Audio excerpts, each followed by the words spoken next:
बचपन में अक्सर हम ये कहावत सुनते थे कि धरती पर अगर भगवान का रूप है तो वो होते हैं डॉक्टर्स। और कोविड-19 पैंडेमिक में जब सभी मंदिर, मस्जिद, गुरुद्वारे, चर्च बंद हो गए तो धरती पर भगवान का रूप बनकर सामने आए अनेकों डॉक्टर्स, जिन्होंने ना जाने कितने लोगों की जान बचाई।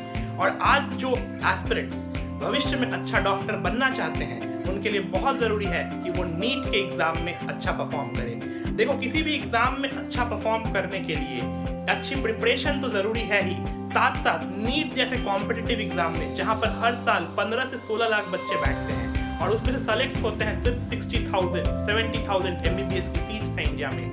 तो इतने कॉम्पिटिटिव एग्जाम में अच्छा परफॉर्म करने के लिए अच्छी प्रिपरेशन के साथ साथ एक अच्छी एग्जाम स्ट्रैटेजी और फाइनल रिवीजन स्ट्रैटेजी भी होना चाहिए।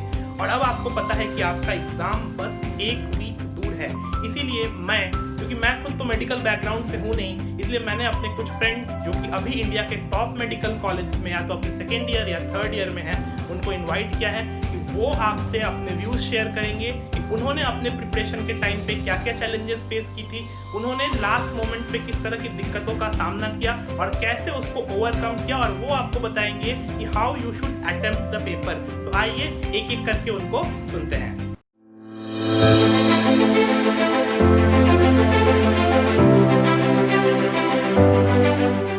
Hi guys, my name is Vineet Singh. Currently I am an MBBS student at RIMS Ranchi. I scored 616 marks out of 720 in NEET 2019, and I am here in front of you people to share certain do's and don'ts that are needed to be followed in the last week. So first and foremost, just completely cut yourself off from the social media and isolate yourself and solve a mock test paper daily in the same time slot as the NEET is scheduled, and try to minimize the mock time limit to 2.5 hours to get accustomed to the examination pressure. For biology, I'll suggest you people to practice questions, and also you need to go through the entire NCERT for the final time. Try to revise certain chapters twice, such as plant diversity, morphology, and biomolecules. Then in 12th there is genetics and ecology. For chemistry, for specifically physical chemistry, you need to go through the formulas and go through the NCERT if you had earlier in certain chapters such as solid state and surface chemistry, as they are completely theoretical. For inorganic, you need to go through periodic table, chemical bonding and coordination compound, because the maximum chunk of inorganic questions comes out from these three chapters. For organic, you should be more focused towards revising the name reactions and also the reaction part, which includes the reaction mechanism too, and the chapters such as alcohol, phenol, ether, aldehyde, ketones, and the nitrogen containing compounds. For physics,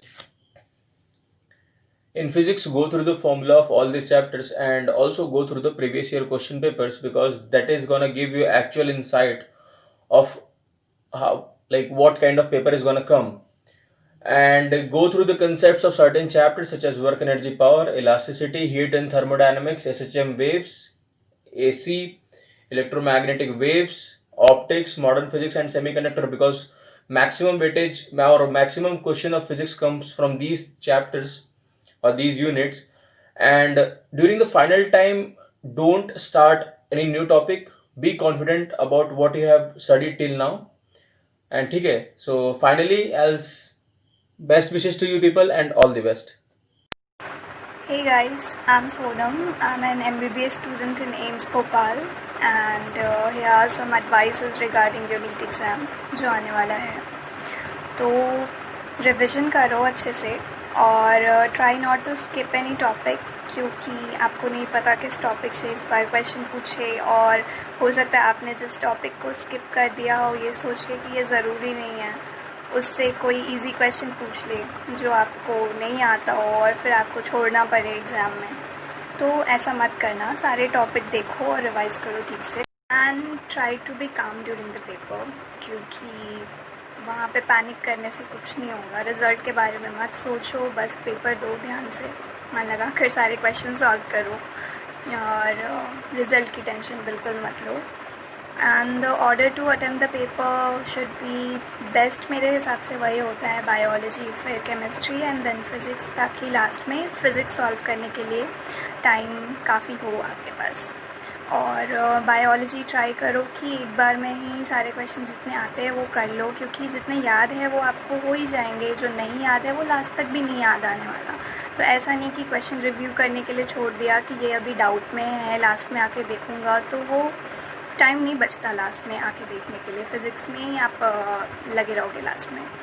तो और chemistry के भी वो parts जिसको बस याद करना होता है, जो कंसेप्ट्स याद हैं तो वो होंगे नहीं होंगे, तो फिर वो उस क्वेश्चन पे अटके मत रहो, आगे बढ़ो। और फिज़िक्स के दौरान ट्राई टू बी काम, क्योंकि हो सकता है कंसेप्ट्स नहीं याद आते, फॉर्मूला नहीं आते एग्ज़ाम के टाइम पे, क्योंकि आप इतने प्रेशर में होते हो, और फिर घर वापस आने पे वही क्वेश्चन सॉल्व हो जाता है आपसे।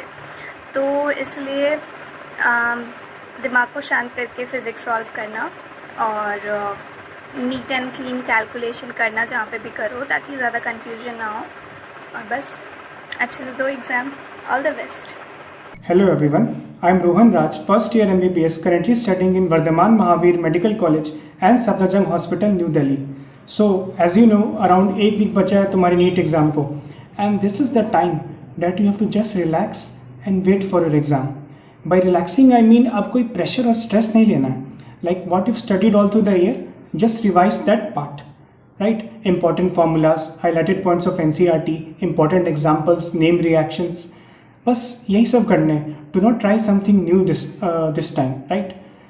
And you might feel some stress, anxiety, self doubt feeling this time.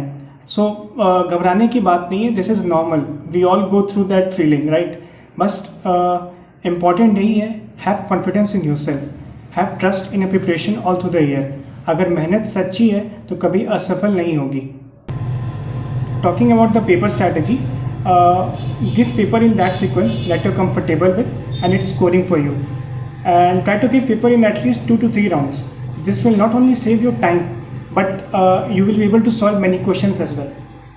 And do not leave OMR filling for the last time, and try to solve the easy questions first. Go for the easy questions first and duck the hard ones.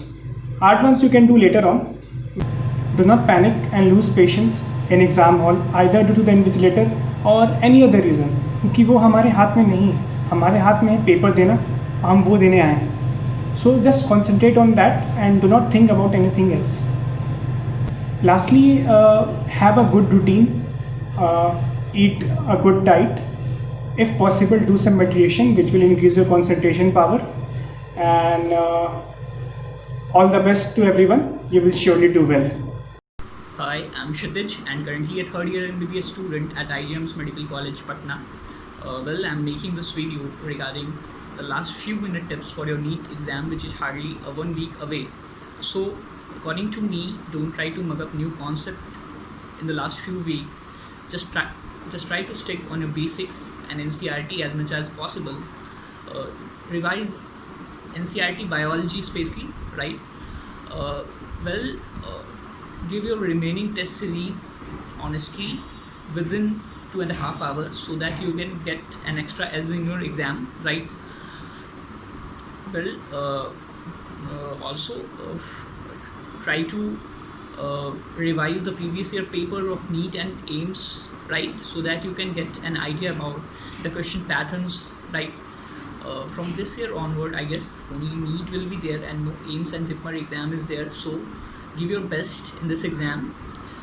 So at last, be positive, best wishes, and just hope for the best. Thank you. Hello students, जैसा कि आप सबको पता है कि last के 10 days बचे हैं, तो इसमें आपको कोशिश करनी चाहिए कि आप ज़्यादा से ज़्यादा पेपर सॉल्व करें. हर पेपर में अपने मिस्टेक्स को आइडेंटिफाई करें, उन्हें ऑनेस्टली एक्सेप्ट करें और जाके उसे रेक्टिफाई कर लें. सेकेंडली, आपको ये ध्यान देना चाहिए कि आप इस 10 डेज़ में कोई भी अनड्यू प्रेशर या एंजाइटी ना लें. कभी भी आपको एंजाइटी फील हो तो आप ये मान के चलिए कि हर बच्चे के साथ ऐसा होता है, और आप इस चीज़ों को आपको अपने पेरेंट्स के साथ डिस्कस करनी चाहिए ताकि वो आपको कंफर्टेबल कर सकें और आप कंफर्टेबल फील कर सकें। सो इसमें कोई अलग बात नहीं है, आप ये सब के साथ होता है। आपको अपने डाइट को, अपने रूटीन को नीट के अकॉर्डिंग एक्लिमेटाइज करना चाहिए ताकि आप 2 से 5 बजे के बीच में सबसे ज़्यादा आपका ब्रेन एक्टिव हो। आप हर 1 या 2 दिन में 2 से 5 बजे के बीच में ही आप पेपर दीजिए। आप सुबह जल्दी उठने की कोशिश कीजिए, 8 से 9 घंटे की स्लीप लीजिए। आप बहुत ज़रूरी है स्लीप लेना।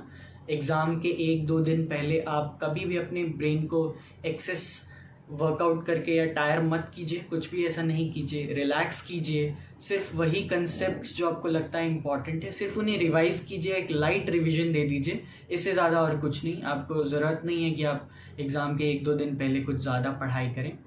आपको एग्ज़ाम के पहले भी फोकस्ड रहना है, एग्ज़ाम में भी फोकस्ड रहना है। छोटी छोटी बातों से परेशान नहीं हो जाना है। आपका एग्ज़ाम बहुत अच्छा जाने वाला है, अपनी तैयारी पे आपको भरोसा रखना चाहिए।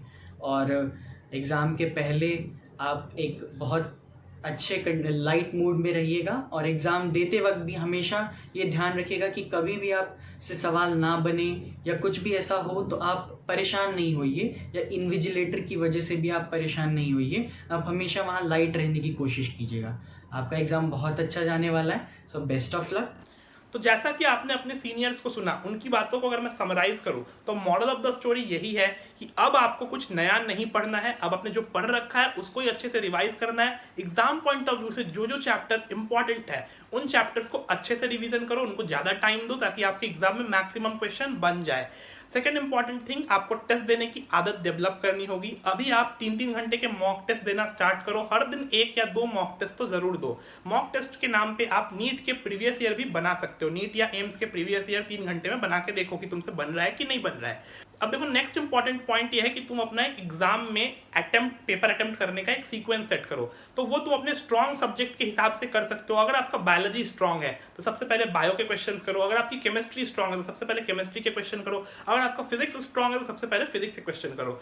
जनरली मेरा जो ऑब्जर्वेशन है कि मेडिकल के जो स्टूडेंट्स होते हैं उनको थोड़ा फिजिक्स डिफिकल्ट लगता है, तो वैसे में आप फिजिक्स को एंड के लिए छोड़ सकते हो और फिजिक्स में भी आप थोड़ा स्मार्टली पेपर सॉल्व कर सकते हो। कि देखो मान लो अगर तुम्हें लग रहा है कि कुछ क्वेश्चन में कैलकुलेशन ज्यादा है या कॉन्सेप्ट ज्यादा है, तुमसे नहीं होगा, तो वैसे क्वेश्चन आप छोड़ दो। फिजिक्स में फिर भी इतने छोड़ने के बाद भी 70% क्वेश्चन ऐसे ही होते हैं जो put the formula get the answer type होते हैं। तो वैसे क्वेश्चंस को आपको चुन चुन के कर लेना चाहिए, क्योंकि at the end of the day matter यही करेगा कि आपने कितने क्वेश्चंस करेक्ट किए और सारे क्वेश्चंस का वेटेज तो सेम ही रहेगा। नेक्स्ट एंड सबसे इंपॉर्टेंट चीज, एग्जाम में प्रेशर नहीं लेना है। तो जब आप एग्जाम में जा रहे हो ना तो आपको कोई भी ऐसा गोल लेके नहीं जाना कि आज मुझे 600 से ऊपर करके आना है या 650 से ऊपर करके आना है। ऐसा कोई भी माइंडसेट लेके मत जाओ। अब तुम्हारा माइंडसेट ये होना चाहिए एग्जाम में कि आज तुम्हें अपना बेस्ट देना है, तुम्हें अपना बेस्ट देना है। इस माइंडसेट के साथ अगर तुम पेपर देने जाओगे तो पेपर चाहे कितना भी हार्ड हो या कितना भी इजी हो, तुम्हें प्रेशर बिल्कुल अफेक्ट नहीं करेगा और तुम्हारा बेस्ट परफॉर्मेंस वहां पे होगा और तुम अच्छा स्कोर करोगे। ठीक है, एंड आई होप कि आप सब बहुत अच्छा परफॉर्म करो। So all the best, keep calm, अच्छे से रिवीजन करो, सब अच्छा होगा। Thank you everyone.